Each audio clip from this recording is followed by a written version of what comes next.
السلام علیکم ناظرین، میرا نام محسن نذیر اور آپ دیکھ رہے ہیں ہمارا یوٹیوب چینل۔ پچھلے 12 گھنٹے میں جو عام ڈیولپمنٹس ہوئی ہیں اس حوالے سے تفصیل سے بات کرتے ہیں، اور آنے والے چند گھنٹوں کے اندر جو عام ڈیولپمنٹس ہونے جا رہی ہیں اس کے اوپر بھی جو ہے وہ تفصیل سے بات کرتے ہیں۔ Field marshal general Asim Munir, آپ جانتے ہیں کہ ان کو یہ رینک دے دیا گیا ہے اور یہ ترقی ان کو کل دی گئی ہے، اس کے حوالے سے باقاعدہ طور پر نوٹیفیکیشن بھی آ گیا۔ اس کے اوپر تفصیل سے بات کرتے ہیں۔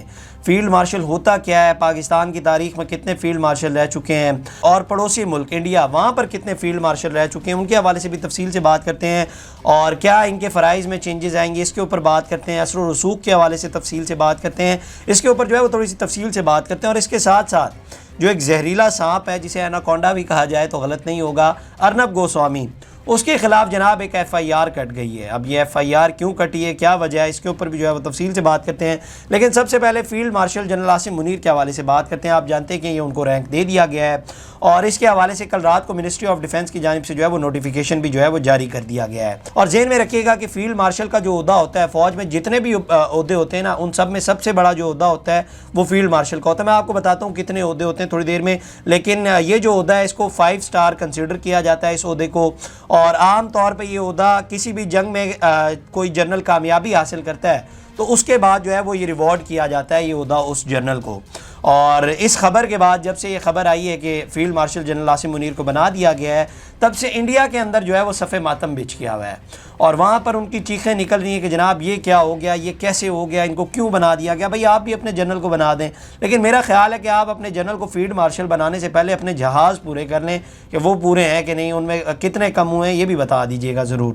خیر، یہاں پہ جیسے میں نے آپ کو رینکس کے حوالے سے بتا رہا تھا، تو وہ یہ ہے کہ جناب پہلے بریگیڈیئر آتا ہے، اس کے بعد میجر جنرل آتا ہے، اس کے بعد لیفٹیننٹ جنرل آتا ہے، اس کے بعد جنرل آتا ہے، اور اس کے بعد فیلڈ مارشل آتا ہے۔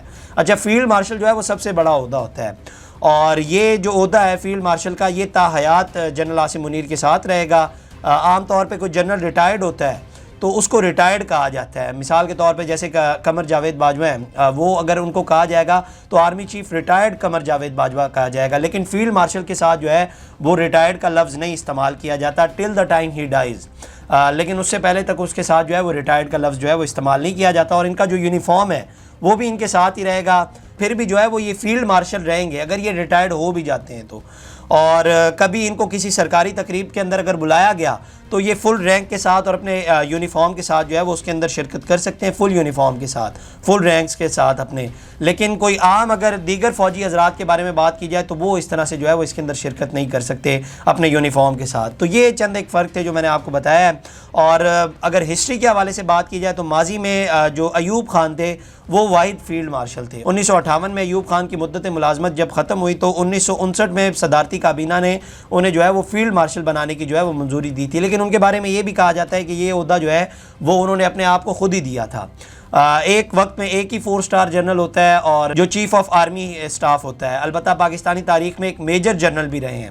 اچھا، جیسے میں نے آپ کو سٹیجز بتائی ہیں نا، تو میجر جنرل بھی پاکستان کی تاریخ میں جو ہے وہ چیف آف آرمی اسٹاف رہے ہیں، اور وہ تھے جناب میجر گل حسن، اور وہ واحد شخصیت ہیں جنہیں کمانڈر ان چیف بنایا گیا تھا۔ اس وقت کمانڈر ان چیف جو ہے وہ کہلائے جاتے تھے، تو وہ 3 سٹار رینک کے جنرل تھے، اور انہوں نے 20 دسمبر 1971 سے 3 مارچ 1972 تک پاکستان آرمی کے چھٹے اور آخری کمانڈر ان چیف کے طور پہ جو ہے وہ اپنی خدمات جو ہیں وہ سر انجام دی تھی۔ اس کے علاوہ اگر پڑوسی ملک سے بات کی جائے تو انڈیا کے اندر 3 افراد جو ہیں وہ فیلڈ مارشل بنائے گئے ہیں، اور اس میں 2 کا تعلق بری فوج سے تھا اور 1 کا تعلق جو ہے وہ فضائیہ سے تھا۔ اچھا، یہ بڑا انٹرسٹنگ ہے، پاکستان میں آج تک کوئی بھی فیلڈ مارشل جو ہے وہ فضائیہ سے اس کا تعلق نہیں تھا، 2 ہی تھے، اور دونوں کا تعلق جو ہے وہ بری فوج سے تھا۔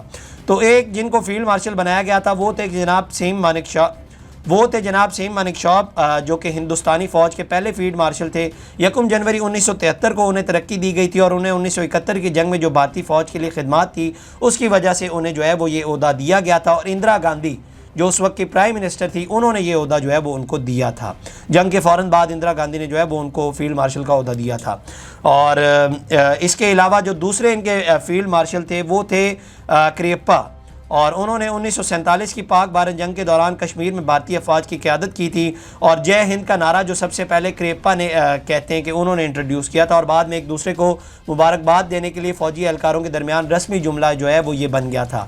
اور مانک شاہ جو کہ چیف آف آرمی اسٹاف کے طور پہ عہدہ چھوڑنے سے کچھ دن پہلے فیلڈ مارشل پہ ترقی دے دی گئی تھی ان کو، لیکن کریپا کے بارے میں انٹرسٹنگ بات یہ کہ ان کے بارے میں یہ کہا جاتا ہے کہ ان کو فوج سے ریٹائر ہونے کے تقریباً 33 سال کے بعد جو ہے وہ یہ عہدہ دیا گیا تھا، تقریباً 33 سال کے بعد.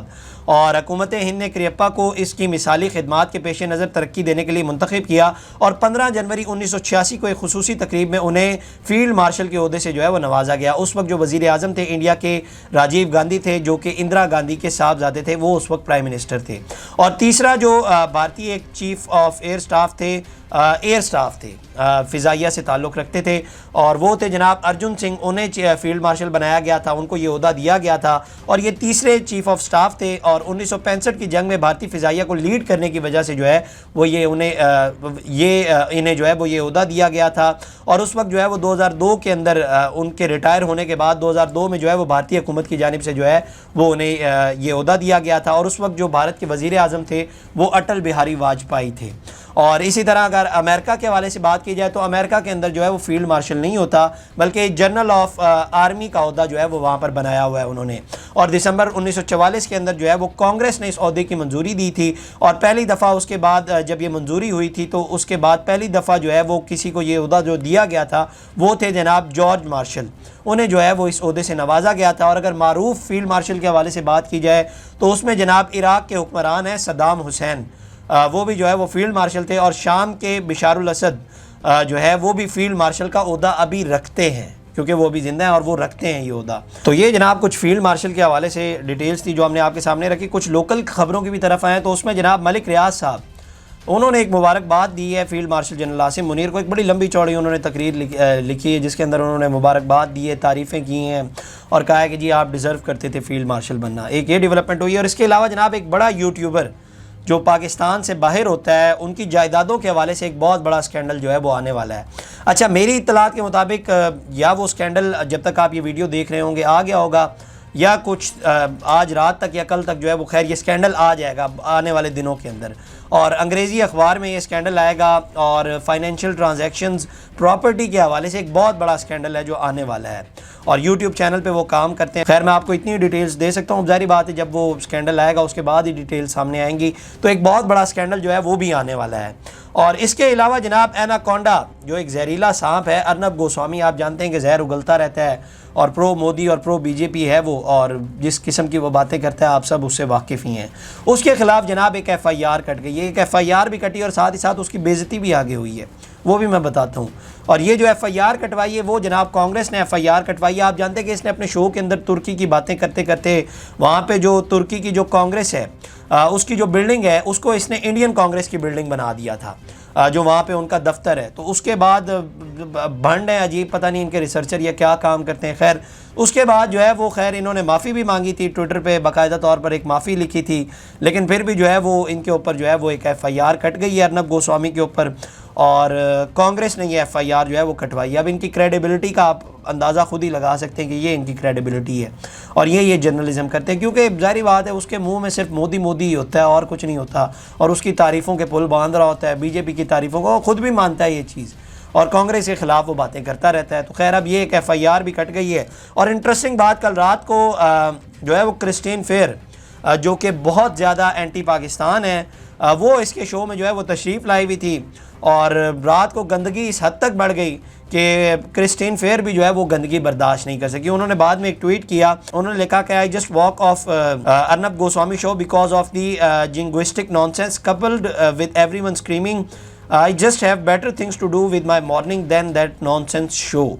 تو اب کرسٹین فیئر اگر یہ بات کر رہی ہے تو آپ اندازہ لگا لیں کہ بات کس حد تک بڑھ گئی ہے. مطلب یہ اینٹی پاکستان ہے، اور میرا خیال ہے کہ اب ارنب گوسوامی اس کو اپنے شو کے اوپر نہیں بلائے گا، اور اس کو بھی پتہ چل چکا ہے کہ کتنی گندگی، اور یہ صرف چیختے ہی ہیں اور کچھ نہیں کرتے. میں بہت بار آپ کو یہ بات بتا چکا ہوں، ان کو صرف چیخنا آتا ہے. ان کو دلیل سے بات کرنا یا ریسرچ کر کے ان کو وہ ان چیزوں سے ان کا کوئی تعلق نہیں. یہ صرف چیخنے کے لیے بنے ہوئے اور گلے پھاڑتے رہتے ہیں بس، اور نہ فیکٹ چیک کرتے ہیں نہ دیکھتے ہیں خبر کیا ہے، صرف بول دینا ہے انہوں نے. ظاہری بات ہے جو پیچھے سے لکھی لکھائی چیز آتی ہے اس کے اوپر یہ تفصیل دے دیتے ہیں آپ کو. تو ایک جناب یہ ڈیولپمنٹ بھی ہوئی ہے، اور کرسٹین فیئر بھی جو ہے اس نے بھی کہہ دیا کہ جناب تسی جڑے ہو نا پاگل ہو سارے، اور نان سینس شو اس نے اس کو کہہ دیا ہے کہ اس کا شو ہے. خیر یہ جناب اب تک کی ڈیولپمنٹس تھی. اگلی ویڈیو میں آپ سے دوبارہ ملاقات کریں گے. اللہ نگہبان. اس طرح کی اور ویڈیوز دیکھنے کے لیے سبسکرائب کیجیے ہمارا چینل اور دیکھتے رہیے PSPKG نیوز.